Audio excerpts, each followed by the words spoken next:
Avez-vous déjà imaginé ce que c'est de vivre l'expérience de l'enfer? Quelque chose de si terrifiant, si angoissant, que cela vous fait remettre en question toute votre vie.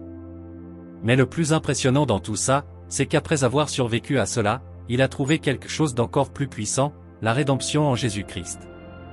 Ce n'est pas n'importe quel conte. C'est une histoire de survie, de lutte contre le mal, et d'une rencontre transformante avec Dieu. Et croyez-moi, ce qu'il a vécu n'est pas quelque chose que vous pouvez ignorer. C'est un avertissement pour nous tous, un signal sur la façon dont les choix que nous faisons peuvent nous conduire à des endroits que nous n'aurions jamais imaginés. Restez avec moi jusqu'à la fin et découvrez ce qu'il a vécu et comment vous pouvez aussi être sauvé. Mais avant de continuer, assurez-vous d'être abonné à la chaîne, car ici, nous proposons une série de vidéos comme celle-ci qui vont vous aider à comprendre et à saisir ces histoires émouvantes de la vie d'une manière plus claire, spirituelle et profonde que vous n'avez jamais vue. Je dois vous raconter une histoire qui a complètement changé ma vie. Cela peut sembler difficile à croire, tout ce qui s'est passé, mais je veux que vous sachiez que c'est réel. Et peut-être qu'en l'écoutant, vous ressentirez aussi qu'il y a quelque chose qui peut changer en vous. J'étais un chrétien rebelle. Oui, vous avez bien entendu. Je disais que je suivais Dieu, mais en réalité, je faisais tout l'inverse. Ma vie était pleine d'erreurs, de faiblesses, et le pire de tout, je savais que je blessais les gens autour de moi.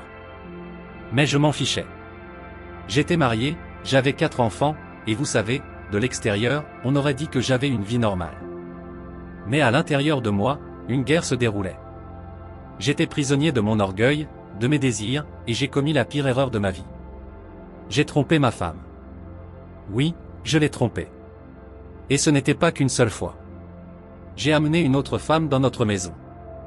Imaginez la scène, ma femme, celle qui était toujours à mes côtés, a vu cette femme chez nous. Elle a pleuré. Je n'oublierai jamais son regard.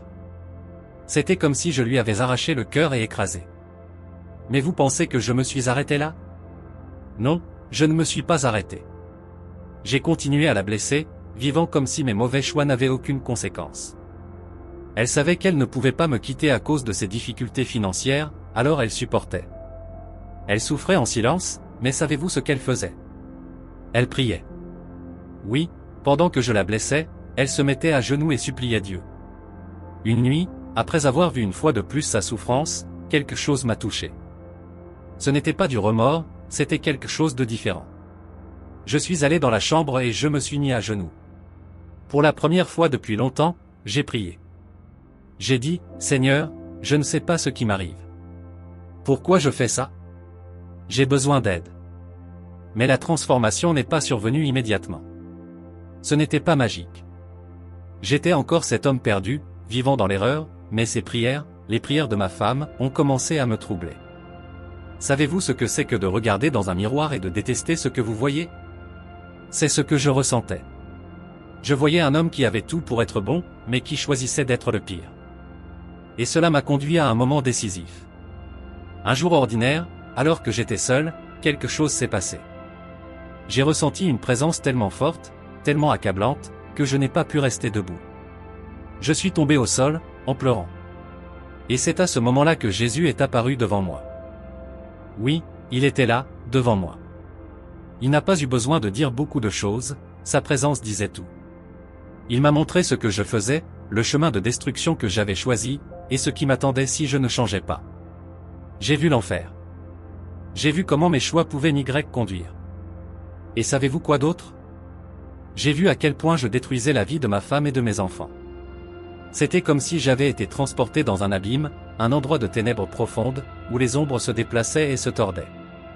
La première chose que j'ai ressentie, c'était la chaleur. Ce n'était pas une chaleur ordinaire, mais une chaleur suffocante, comme si ma peau brûlait de l'intérieur. Et au milieu de cette obscurité, j'ai entendu des cris. Des cris de douleur. Des cris de désespoir. Ce étaient des âmes tourmentées d'une manière qu'il est impossible de décrire. J'ai vu des gens, ou ce qu'il en restait, en agonie, consommés par quelque chose d'invisible, mais que je sentais là, touchant chacune d'elles avec une douleur indescriptible. J'ai vu certaines figures, à l'apparence démoniaque, qui se déplaçaient rapidement, comme si elles organisaient quelque chose. Elles se déplaçaient d'une âme à l'autre, chuchotant, manipulant, comme si elles contrôlaient tout là.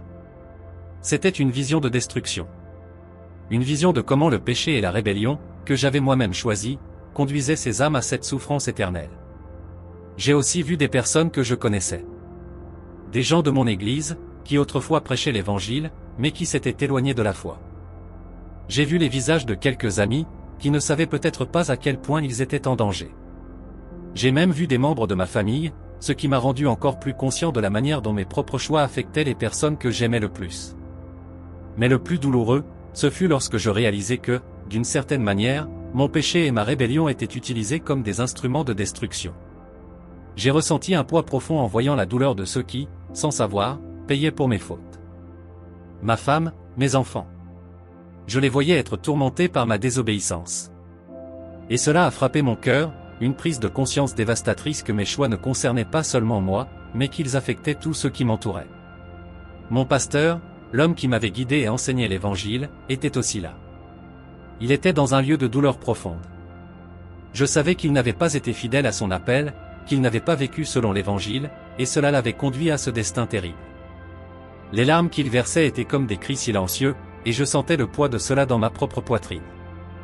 Je voyais l'enfer, non seulement comme un lieu de tourment, mais comme le résultat direct de mauvais choix, des choix qui nous éloignent de Dieu. Quand j'ai regardé tout cela, c'était comme si l'enfer lui-même se montrait devant moi, non pas comme une histoire lointaine, mais comme une réalité brutale et cruelle. Je savais, à ce moment-là, que chaque péché, chaque pas que nous faisons dans la mauvaise direction, ne nous éloigne pas seulement de Dieu, mais a aussi des conséquences éternelles. J'ai vu de mes propres yeux ce que la rébellion, le péché non repenti, peut provoquer pas seulement dans notre vie, mais dans la vie de ceux que nous aimons. J'étais encore sous le choc quand tout cela a commencé à disparaître. La sensation d'étouffement s'est éloignée, la vision s'est dissoute, et je me suis retrouvé dans ma chambre, mais le souvenir, la douleur de ce que j'avais vu, est resté. Je ne savais plus quoi penser ni quoi faire. Ce que j'avais vu, ce que j'avais vécu, n'était pas quelque chose que je pouvais simplement ignorer. C'était réel. Et s'il y avait une moindre doute dans mon cœur sur les conséquences du péché, celui-ci a été arraché de moi à ce moment-là. Je sais que cela semble fou.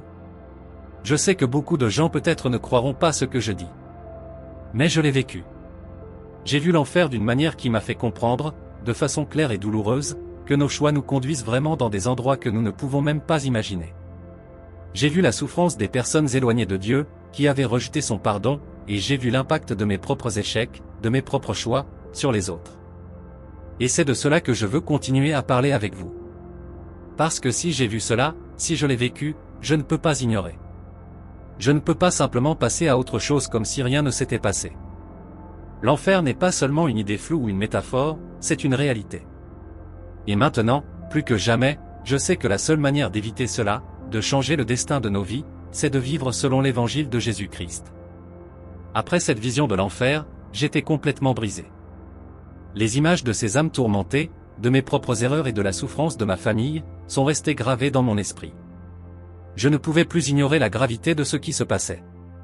Pas seulement pour les autres, mais pour moi-même. Je savais que, si je ne changeais pas, je pourrais aussi finir dans ce lieu, éloigné de Dieu, vivant une vie de rébellion et de douleur. Ces images sont restées avec moi pendant des jours, des semaines. Et quelque chose en moi a commencé à bouger. Je ne savais pas quoi faire de tout cela, mais je savais que je devais changer. J'ai commencé à prier plus intensément. Ce n'étaient plus des prières rapides, des prières habituelles, mais des prières sincères. Je ne parlais plus seulement avec des mots, je suppliais, je cherchais, je quémandais. Quelque chose en moi était en ruine, et je savais qu'une intervention divine seule pouvait guérir et restaurer. Je ne savais pas exactement comment Dieu allait agir, ou s'il m'écouterait, mais je sentais que je ne pouvais plus vivre de la même manière. Dans l'une de ces prières, quelque chose d'extraordinaire s'est produit. J'étais là, seul dans ma chambre, ressentant le poids de mon âme. Je demandais pardon pour chaque erreur, chaque échec, chaque choix qui m'avait éloigné de Dieu. Soudain, j'ai ressenti une présence. C'était quelque chose que je ne pouvais pas expliquer avec des mots. C'était comme si une immense paix avait envahi l'endroit. Je n'étais plus seul. Il y avait quelqu'un là, quelqu'un que je savais être Jésus. Ce n'était pas une vision, ce n'était pas un son audible, mais une sensation profonde, une certitude. Il était là, près de moi, écoutant. Il ne venait pas pour m'accuser, ni me condamner, mais pour m'offrir ce dont j'avais le plus besoin, le pardon et la restauration. La présence de Jésus a été quelque chose de tellement intense et réel, quelque chose que je n'avais jamais vécu auparavant. Je ne pouvais pas retenir mes larmes. Cette rencontre divine m'a touché d'une manière que je ne pensais même pas possible. Je sentais que tout était en train de se renouveler. Je savais qu'à partir de ce moment-là, quelque chose en moi avait changé.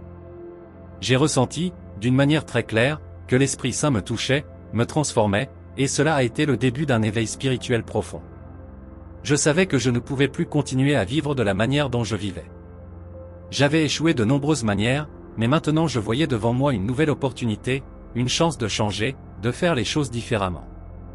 Mais plus important encore, je voyais que je n'avais pas à faire cela seul. Jésus était là pour m'aider.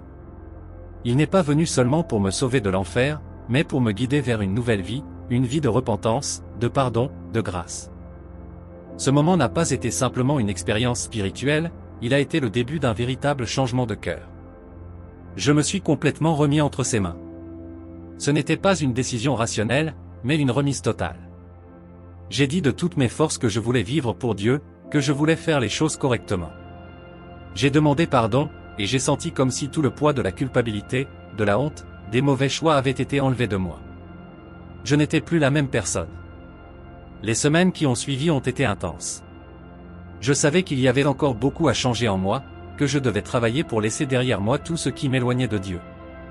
Mais il y avait un feu en moi, une passion pour vivre de manière juste, pour suivre les enseignements de Jésus de manière fidèle. Je voulais être quelqu'un de différent. Je voulais être un homme de vérité, vivant dans l'intégrité, la sainteté, et ne plus vivre dans le mensonge et le péché. Mais, aussi désireux que j'étais de changer, il y avait de nombreux défis devant moi. Je faisais face aux conséquences de mes péchés, aux marques que j'avais laissées sur les personnes que j'aimais, surtout sur ma femme, qui avait été la plus grande victime de mes échecs. Elle, qui avait toujours prié pour ma transformation, devait maintenant voir le changement se produire. Je savais que le véritable repentir n'était pas seulement un changement de cœur, mais un changement d'action. Et j'étais prêt à vivre cela. Je ne savais pas exactement comment l'avenir allait se dérouler, mais il y avait une certitude en moi, je ne voulais plus vivre de la façon dont je vivais. J'étais déterminé à suivre Jésus, à lutter contre la tentation, à être la personne que Dieu m'appelait à être. Je savais que le chemin ne serait pas facile, mais maintenant il y avait une force en moi que je n'avais jamais ressentie auparavant. Quelque chose de plus grand que ma propre volonté, quelque chose qui me guidait loin du péché et plus près de la sainteté. C'est alors que j'ai réalisé que, pour continuer sur ce chemin, je ne pouvais plus marcher seul. J'avais besoin de soutien, d'orientation, de quelqu'un qui m'aide à grandir spirituellement. J'ai commencé à m'impliquer davantage dans l'Église, à chercher des conseils auprès de personnes qui avaient une vraie vie de foi. Les prières ont continué, et la présence de Dieu a continué à me transformer.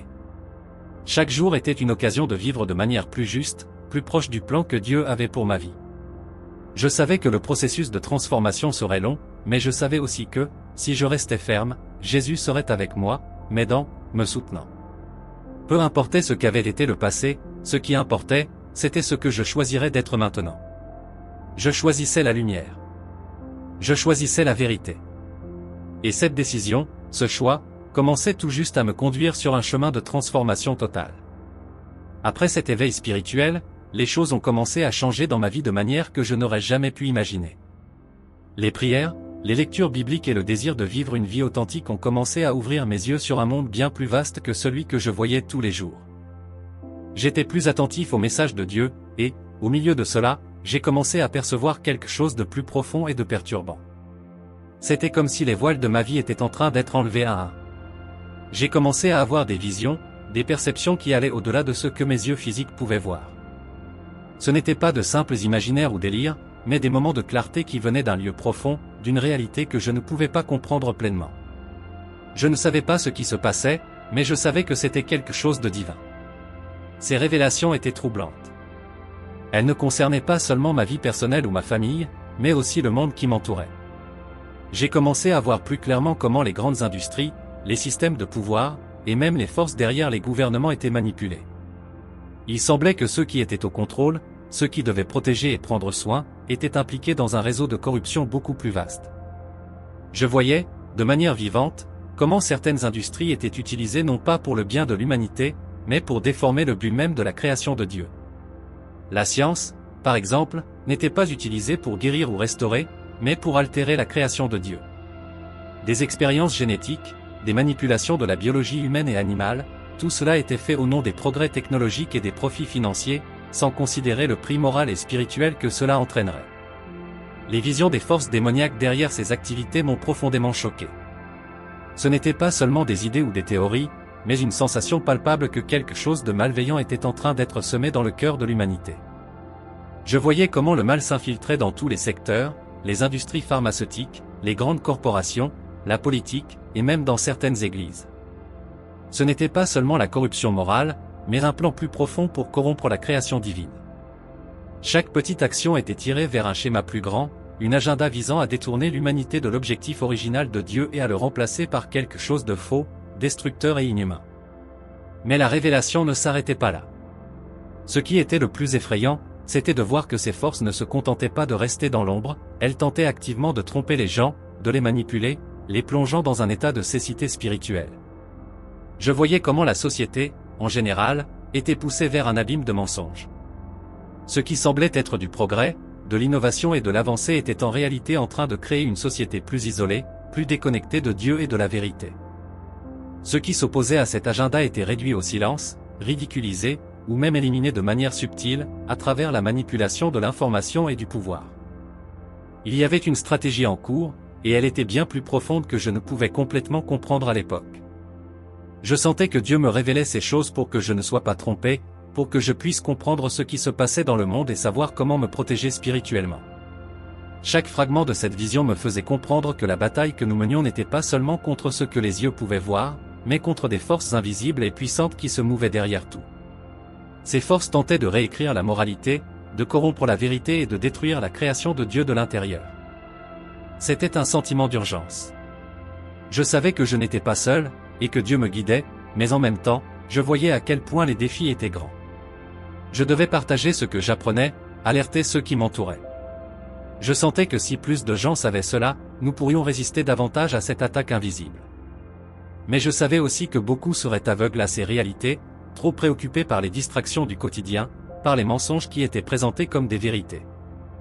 Les conséquences du péché, les choix de s'éloigner de Dieu et de la vérité, étaient clairs dans tout ce qui se passait. Lorsque les gens choisissent de suivre leurs désirs charnels, sans discernement spirituel, ils finissent par nourrir ces forces maléfiques. Le péché n'est pas simplement une erreur morale individuelle, il a des ramifications qui vont au-delà de l'individu, il affecte le collectif, le social, le spirituel. Et cet impact, je le sentais, se répandait dans toute la société, déformant tout ce qui était bon, tout ce que Dieu avait créé. Ce qui était le plus effrayant, c'était que beaucoup de ces forces se déguisent en bonnes intentions. Ce que je voyais comme des avancées dans la science, les nouveaux standards sociaux et même les droits qui étaient promus, étaient utilisés pour ouvrir des portes à une agenda qui, au fond, niait la vérité de Dieu. Tout cela semblait si beau et convaincant à première vue, mais quand on regardait de plus près, on voyait comment tout était manipulé. C'était comme si l'essence même de l'humanité était en train d'être redéfinie, et, avec elle, le plan de Dieu pour l'humanité était lentement détruit. Je savais que ces révélations n'étaient pas destinées à être gardées pour moi seul. Elles avaient un but d'éveiller, alerter, éduquer. Je devais parler, je devais partager ce que j'avais vu. Mais comment pourrais-je faire cela sans être ridiculisé? Comment pourrais-je expliquer à une société de plus en plus déconnectée de la spiritualité qu'il y avait quelque chose de bien plus grand en jeu? C'était un dilemme. Un grand dilemme, car, en même temps que je sentais que Dieu m'appelait à être une voix, je savais aussi qu'il y aurait beaucoup de résistance. Mais ce que je savais avec certitude, c'était que le Seigneur me guidait, et cela me donnait la force de ne pas abandonner. Je savais que je ne pouvais pas ignorer la vérité qu'il m'avait montrée, et que, si j'étais fidèle, plus de gens seraient alertés et pourraient être sauvés de cette tromperie. Et, tandis que je réfléchissais à tout cela, une certitude m'envahit, la bataille n'était pas terminée. L'éveil n'en était qu'à ses débuts. Et si Dieu me révélait tout cela, c'était parce qu'il y avait une mission à accomplir, un rôle à jouer dans ce processus de transformation, et je commençais à peine à comprendre la profondeur de cela. Mais ce que je ne savais pas, c'était qu'en chemin, de nouvelles révélations viendraient. Et celles-ci seraient encore plus surprenantes et plus défiantes que je ne l'avais jamais imaginé. À mesure que j'avançais dans mon parcours spirituel, quelque chose commença à changer en moi. L'éveil que j'avais eu, les visions que j'avais vécues, les prières que j'avais faites, tout cela convergeait vers une mission. Je savais, avec une certitude inexplicable, que Dieu m'avait donné une tâche. Je ne pouvais pas garder cela pour moi seul. Je ne pouvais pas ignorer tout ce que j'avais vu, tout ce que j'avais ressenti. Il y avait un monde dehors, rempli de gens qui avaient besoin d'entendre la vérité, et je savais que mon histoire pourrait être la clé pour la transformation de nombreuses vies. C'est alors que j'ai commencé à partager mon témoignage avec plus d'intensité. Au début, la réaction des gens était variée. Certains me regardaient avec scepticisme, d'autres pensaient que je traversais simplement une phase, mais je savais que ce que je vivais était réel. J'ai commencé à parler des changements que Dieu avait opérés dans ma vie, de la manière dont il m'avait tiré d'un endroit de tromperie et de péché, et comment il voulait m'utiliser pour atteindre les autres. Lors d'une rencontre où j'ai partagé mon histoire, j'ai rencontré un jeune homme. Il avait mon âge à l'époque et, contrairement à moi, il était perdu dans un monde de confusion. Il était homosexuel et s'était éloigné de tout principe moral, vivant de manière désordonnée. Ce jour-là, il était présent à l'un des événements où je partageais mon témoignage. Au départ, il ne semblait pas intéressé. Mais, lorsque j'ai parlé du pardon de Dieu, de sa miséricorde et du pouvoir transformateur de la foi, quelque chose a changé dans son regard. C'est là que Dieu a commencé à agir d'une manière qui, jusqu'à aujourd'hui, me laisse sans mots. Je l'ai vu, sans savoir exactement comment, écouter chaque mot comme si c'était la seule chose qu'il devait entendre à ce moment-là. Pendant une conversation, il s'est approché de moi et m'a dit « J'ai besoin de ce que tu as ». Il n'a pas utilisé de mots complexes, mais je savais qu'il demandait la transformation que j'avais vécue. Il avait besoin de la même espérance. Ce fut un moment très intense. Je savais qu'il traversait une lutte intérieure, une guerre d'identité, et ce dont il avait le plus besoin à ce moment-là était d'une rencontre réelle avec Dieu. Je sentais que ce jeune homme était à la croisée des chemins, sur le point de prendre une grande décision. Le démon, à cet instant, semblait frapper fort dans son esprit et son cœur, essayant de le maintenir prisonnier du mensonge qu'il ne serait jamais accepté par Dieu, qu'il ne pourrait jamais être transformé. Mais je savais que la miséricorde de Dieu est plus grande que n'importe quel mensonge de l'ennemi. Je l'ai accompagné dans la prière. Il a commencé à ouvrir son cœur, malgré toute la résistance qu'il ressentait. La lutte spirituelle qu'il affrontait était visible. À plusieurs reprises, il semblait sur le point d'abandonner, que le poids de sa vie passée l'empêcherait d'avancer. Mais la grâce de Dieu était là, et je savais que ce qu'il vivait n'était pas quelque chose d'humain. C'était le pouvoir de Dieu qui œuvrait dans sa vie, le transformant de l'intérieur. La bataille n'a pas été facile. Il a dû faire face à des persécutions de la part de ceux qui l'entouraient, y compris des amis qui disaient qu'il était en train de se perdre ou qu'il n'y avait plus de retour en arrière. Je voyais comment le diable utilisait la solitude et le doute comme des armes puissantes contre lui. Mais nous avons persisté. Nous avons continué à prier. Et chaque jour, il commençait à percevoir davantage la vérité sur qui Dieu était vraiment et à quel point il l'aimait. Puis, une nuit de prière, quelque chose d'extraordinaire s'est produit. J'étais avec lui, entouré d'autres amis de foi, et nous avons ressenti une présence puissante de Dieu. Il s'est totalement abandonné. À ce moment-là, le poids du péché, des mauvais choix, de la douleur qu'il portait depuis si longtemps, a disparu. Je n'avais jamais vu quelque chose de semblable. C'était une véritable conversion, une transformation profonde. Il s'est levé de cette prière avec le cœur rempli de paix et un éclat dans les yeux qui n'existait pas auparavant. Il a été touché de manière surnaturelle. Cela ne signifie pas que son chemin a été facile. Comme je l'ai dit, l'ennemi ne renonce pas facilement. Pendant des semaines, il a été attaqué par le doute, la honte, des voix lui disant qu'il ne serait jamais accepté ou digne. Mais il a persisté. La transformation était évidente, mais la lutte contre la vieille identité qu'il avait, les tentatives de retourner à l'ancienne vie, n'ont pas cessé immédiatement. Cependant, avec le temps, il a commencé à voir le pouvoir de Dieu, un pouvoir plus grand que toute attraction ou dépendance qu'il pouvait ressentir. Il a expérimenté l'amour de Dieu d'une manière qui n'avait rien à voir avec ce qu'il pensait de lui-même ou de qui il devait être. Tout au long de ce processus, j'ai pu voir clairement ce que la miséricorde de Dieu peut accomplir. Ce jeune homme, qui était autrefois perdu, a trouvé un but, une nouvelle vie. Il n'est pas parfait, personne ne l'est, mais il est sur un chemin constant avec Dieu, et c'est ce qui compte vraiment. Je partage cette histoire parce que je crois fermement que le pouvoir de Dieu pour racheter n'a pas de limite. Peu importe combien quelqu'un peut être allé loin, Dieu peut atteindre cette personne. Il peut la transformer. Il n'y a pas de péché trop grand que Dieu ne puisse pardonner, et c'est ce que j'ai appris de ma propre histoire, de la transformation de mon cœur, et maintenant de l'histoire de ce jeune homme. Je pourrais raconter beaucoup d'autres histoires de personnes que Dieu a touchées de manière à changer leur vie à jamais, mais celle-ci fut l'une des plus marquantes, car elle m'a permis de comprendre profondément la grandeur de la miséricorde de Dieu. Cependant, quelque chose d'encore plus grand était à venir, quelque chose que je n'aurais jamais imaginé voir. Dieu n'avait pas terminé avec moi, et ce qu'il avait prévu pour ma vie ne faisait que commencer à se révéler. Je me souviens très bien du jour où j'ai pris la décision de faire le pas le plus difficile et nécessaire de ma vie, rechercher la réconciliation. Ce n'était pas facile, et je savais que cela ne le serait pas. Quand je parle de la restauration de ma vie, je ne parle pas seulement d'un changement superficiel, mais d'un profond processus de guérison et de transformation. Pendant longtemps, les erreurs que j'avais commises, mes échecs, les conflits et la douleur que j'avais causés à ma femme et à ma famille me hantaient. Ce n'étaient pas seulement les péchés qui me tourmentaient, mais les conséquences de ceux-ci. Ma femme, cette femme fidèle, qui m'aimait et croyait en moi, avait traversé des moments tellement difficiles à cause de mon infidélité. Je ne pouvais plus la regarder dans les yeux sans ressentir une immense douleur. Les mots de pardon semblaient si petits face à ce que j'avais fait, mais elle priait pour moi. Je ne savais pas à quel point cela l'affectait, à quel point elle souffrait en silence, espérant qu'un jour je me relèverais, que je redeviendrais cette personne qu'elle avait connue et épousée. La pression que je ressentais était écrasante. Je savais que Dieu m'avait pardonné, mais ma femme pourrait-elle me pardonner? Est-ce que je pourrais me pardonner? Et les autres autour de moi? J'avais échoué en tant qu'époux, en tant que père, en tant que leader dans mon église. Je savais que le processus de réconciliation ne serait pas seulement avec ma femme, mais aussi avec Dieu et avec tous ceux qui m'entouraient. Un jour, finalement, j'ai pris mon courage à deux mains. Je me suis approché d'elle, je l'ai regardée dans les yeux et j'ai dit, « Je t'ai trompé. Je t'ai blessé de manière que je ne peux même pas imaginer. Et, plus que tout, j'ai échoué envers Dieu. Pardonne-moi. Je veux changer, je veux être l'homme que tu mérites. » Les mots sont sortis de ma bouche en tremblant. Le poids que je portais depuis si longtemps semblait commencer à se dissoudre, mais l'avenir restait incertain.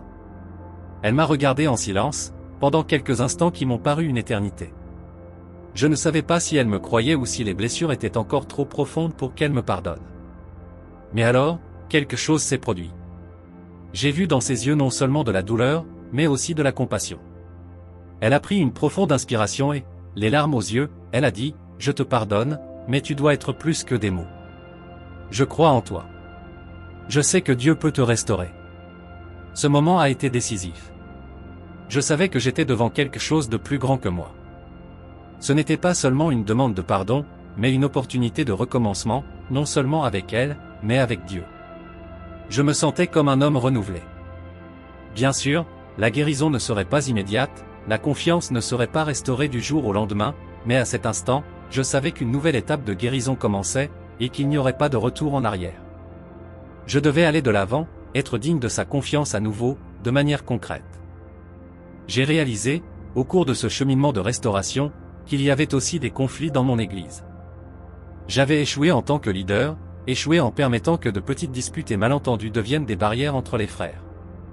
Nous nous étions éloignés à cause de petites rançures, de commérages qui avaient commencé à se propager, de mots non dits. Mais la vérité, c'est qu'au fond de tout cela, il y avait des cœurs blessés, des personnes qui avaient également besoin de pardon. J'ai commencé à comprendre que ces conflits, qui semblaient si insignifiants, créaient en réalité un mur invisible entre nous et Dieu. Et plus important encore, ils éloignaient les gens de la foi, du véritable message d'amour et de pardon du Christ. C'est alors que j'ai compris que la restauration que je cherchais n'en était pas seulement pour moi et ma femme, mais pour tous ceux qui m'entouraient. Je devais parler du pardon, de l'importance de résoudre les différends, de ne pas laisser les petites disputes, souvent nourries par l'orgueil ou le manque de communication, nous éloigner du dessein que Dieu avait pour nos vies. J'ai donc pris une décision. J'ai commencé à inviter les membres de mon église à des conversations honnêtes, à dialoguer sur les malentendus et sur la façon dont cela affectait tout le monde. Je suis devenu un facilitateur de la paix, j'ai commencé à aider les gens à se réconcilier, à ne pas laisser les offenses grandir et prendre la place de Dieu. Je parlais de l'impact négatif de cela sur notre communion avec Christ et avec les autres. À plusieurs reprises, les gens hésitaient à admettre leurs erreurs ou même à demander pardon, mais j'ai vu qu'à mesure que l'Esprit Saint commençait à agir, les barrières tombaient. Peu à peu, les blessures ont été remplacées par la réconciliation. Mais en même temps, j'ai compris que la réconciliation dans ma propre maison n'était pas aussi simple que je le pensais. Il y avait tant de couches de douleur et de rançures qui devaient être traitées. Je devais me consacrer à ma femme d'une manière nouvelle, d'une manière qui allait au-delà des mots, au-delà des promesses vaines. Je devais être la personne en qui elle pouvait à nouveau avoir confiance. C'est là, dans ce processus de guérison, que j'ai compris que, pour une véritable restauration, il fallait un engagement constant. Il ne suffisait pas de demander pardon, mais il fallait un engagement à changer, à être meilleur, à vraiment agir selon ce que je disais. Nos enfants étaient aussi impliqués dans ce processus. Je savais qu'en tant que père, j'avais également échoué auprès d'eux, non seulement à cause de mes mauvaises actions, mais aussi à cause de mon absence émotionnelle. J'ai commencé à passer plus de temps avec eux, à être présent, à les aider à comprendre qu'ainsi comme moi j'étais restauré, ils devaient aussi apprendre à gérer leurs propres erreurs et l'importance du pardon. C'était un cycle de guérison qui commençait dans ma maison et s'étendait à ma communauté. Au fur et à mesure que tous ces processus de restauration se déroulaient, tant dans mon mariage que dans l'Église, j'ai commencé à comprendre quelque chose de plus profond, le pardon n'est pas un événement isolé, c'est un mode de vie. Il ne s'agit pas seulement de résoudre un conflit, mais de choisir, chaque jour, de suivre le chemin de la réconciliation, de construire des ponts et non des murs. De ne pas laisser les petites offenses, les malentendus, nous éloigner les uns des autres et de Dieu. Cette période de restauration m'a fait réaliser que la marche chrétienne est faite de hauts et de bas, mais qu'on peut toujours revenir au cœur de Dieu. Et la réconciliation est le chemin pour y parvenir. Maintenant, en voyant ma femme à mes côtés, avec une confiance restaurée, et mon Église redevenir un lieu d'unité et d'amour véritable, je sais que le chemin n'est pas terminé. Mais je sais aussi que nous sommes plus forts que jamais. Et, plus important encore, j'ai compris que la réconciliation que Dieu a opérée dans ma vie est quelque chose que je dois partager avec d'autres, les aider à comprendre que le pardon est la clé pour que la véritable restauration se produise. Mais ce qui est arrivé ensuite, ce que Dieu avait encore pour moi, serait quelque chose que je n'avais jamais imaginé, et peut-être que vous ne pourrez pas non plus imaginer. Dieu avait encore de plus grands plans, et il me conduirait vers quelque chose de plus défiant, de plus profond. Et cela, oui, ce serait quelque chose qui transformerait non seulement ma vie, mais la vie de nombreux autres. Je me souviens du moment où j'ai commencé à comprendre qu'il ne suffisait pas seulement de me réconcilier avec ma femme, ma famille et mon Église. Dieu m'appelait à quelque chose de plus grand, quelque chose que je ne pouvais plus ignorer. Il ne m'avait pas seulement restauré, mais maintenant il voulait que j'accomplisse un but bien plus vaste. C'est à ce moment-là que j'ai vraiment compris que la transformation que j'avais vécue devait s'étendre au-delà de moi. Je ne pouvais pas rester dans ma zone de confort, vivre une vie restaurée, tandis que le monde autour de moi était perdu et plein de souffrances. Je savais que je devais agir, que mon expérience ne devait pas se limiter à ma guérison, mais à atteindre ceux qui étaient encore dans l'obscurité, comme je l'avais été. Et Dieu a été clair à ce sujet. J'ai commencé à ressentir un poids dans mon cœur pour ceux qui sont négligés, pour ceux qui vivent en périphérie de la société, dans les quartiers pauvres, dans les bidonvilles, dans les rues, sans espoir. En tant que chrétiens, nous avions un appel clair pour aider les pauvres, les nécessiteux. Cependant, la réalité que je voyais était totalement différente. Beaucoup de pasteurs, de leaders d'église, étaient tellement concentrés sur leur congrégation déjà établie, sur le maintien des membres, sur l'expansion de leurs églises, qu'ils oubliaient ceux qui étaient dehors, sans personne pour les guider. Je sais qu'il est plus facile de se concentrer sur ce qui est déjà à l'intérieur de notre zone de confort, mais ce que Dieu m'a montré était bien plus radical. Il m'a rappelé les paroles de Jésus, qui a passé la majeure partie de son ministère parmi les marginalisés. Il n'est pas venu pour les riches et les puissants, mais pour les pauvres, les malades, les pécheurs. Il a été clair, allez, et faites des disciples de toutes les nations, et encore plus, ce que vous avez fait à l'un de ces petits, c'est à moi que vous l'avez fait. Comment pourrais-je vivre avec tout ce que Dieu m'a donné et ne rien faire pour ceux qui en avaient le plus besoin? Je savais que je devais porter le message de Jésus à ceux qui étaient loin, à ceux que personne ne voulait atteindre. Le peuple de Dieu a besoin de plus que de beaux temples et de cultes grandioses. Ils ont besoin d'action. Ils ont besoin de compassion. J'ai commencé à remettre en question beaucoup de choses dans l'Église, et je me suis demandé, est-ce que nous, en tant que chrétiens, vivons réellement notre foi? Est-ce que nous nous soucions plus de notre image, de ce que les gens pensent de nous, que de la condition spirituelle de ceux qui nous entourent? Combien d'entre nous faisons vraiment un effort pour évangéliser, pour aller dans des endroits où personne d'autre ne veut aller? Combien d'entre nous cherchons réellement à apporter l'évangile à ceux qui ont le plus besoin d'entendre la parole du Christ, ceux qui sont abandonnés par la société? Et ce n'est pas seulement une question de transmettre les paroles du Christ. J'ai vu que beaucoup d'entre nous, tout en essayant de prêcher l'évangile, finissent par adorer d'autres choses. Nous idolâtrons le confort, l'argent, le statut, voire nos propres traditions. Et cela, mes amis, est une erreur. Lorsque nous devenons si concentrés sur la construction d'un nom pour nous-mêmes ou pour nos églises, nous oublions la véritable mission. Je me suis rappelé comment l'idolâtrie était l'une des grandes accusations contre le peuple d'Israël, et comment cela éloignait le peuple de Dieu. On idolâtre les biens matériels, l'ego, le statut, les choses qui n'ont pas de valeur éternelle. J'ai commencé à voir plus clairement, ce n'est pas seulement une question de prêcher et de parler, mais de vivre véritablement notre foi, de manière authentique et sincère. Je regardais les chrétiens autour de moi et je me demandais, vivons-nous de manière à refléter la véritable lumière du Christ? Ou suivons-nous simplement les normes, les règles de la religion sans comprendre l'essence de ce que cela signifie? Le véritable chrétien ne vit pas par commodité, par peur ou par pression sociale. Il vit parce qu'il a été transformé par le Christ, et cela doit se refléter dans ses actions, dans ses choix, dans ses priorités. Et ici, je ne parle pas seulement de grandes actions extérieures, comme construire des temples ou organiser des événements grandioses. Je parle de nos attitudes quotidiennes, de la manière dont nous traitons les personnes qui nous entourent. L'Évangile n'est pas seulement un ensemble de paroles, c'est une transformation complète qui doit se refléter dans notre manière de vivre. Lorsque le Christ a dit « Aimez-vous les uns les autres », il ne parlait pas d'un amour superficiel ou conditionnel, mais d'un amour sincère, qui se soucie de l'autre de manière réelle, qui se traduit par l'action. Je sais que beaucoup d'entre nous ont lutté contre la tentation de se conformer aux standards du monde. Nous voyons dans nos églises un mouvement croissant de personnes qui recherchent plus des bénédictions matérielles que la transformation spirituelle. Souvent, l'idolâtrie n'est pas une statue ou une image, mais quelque chose d'aussi subtil que le désir de plus de prospérité, de plus de pouvoir, de plus de succès. Et si nous ne veillons pas, nous pouvons être séduits par ces choses, les mettant au-dessus de Dieu et de sa véritable volonté pour nous. Cela m'a amené à réfléchir profondément sur l'éternité. Lorsque je parle du salut, je ne parle pas seulement d'un concept abstrait, mais de quelque chose qui a des conséquences éternelles. La vie que nous vivons ici, les choix que nous faisons, la manière dont nous aimons et servons les autres, tout cela a un poids. J'ai commencé à comprendre qu'en nous éloignant de vivre véritablement notre foi, nous ne nous faisons pas seulement du tort à nous-mêmes, mais nous faisons également du tort aux personnes autour de nous, à celles qui ont besoin de voir en nous le reflet de l'amour du Christ. Si nous ne sommes pas sincères, si nous ne vivons pas la parole de Dieu de manière authentique, que se passera-t-il pour ceux qui nous observent? Qui les guidera? Je savais que Dieu m'appelait à une mission. Ce n'était plus une mission personnelle de restauration uniquement pour ma vie et ma famille. C'était une mission pour aider les autres à comprendre ce que signifie vivre en Christ, à comprendre le besoin urgent d'une foi véritable, l'importance de revenir à l'Évangile sans masque, sans fausseté. Et puis, alors que je me préparais à agir, à évangéliser, j'ai commencé à voir que l'appel n'était pas seulement pour les pasteurs et les leaders, mais pour nous tous. En tant que chrétiens, nous devons comprendre que la foi n'est pas seulement quelque chose que nous disons ou prêchons. Elle se vit. Et nous avons tous un rôle à jouer, que ce soit en allant dans les rues évangéliser les plus pauvres et les plus nécessiteux ou en étant des exemples de vie dans nos propres cercles sociaux.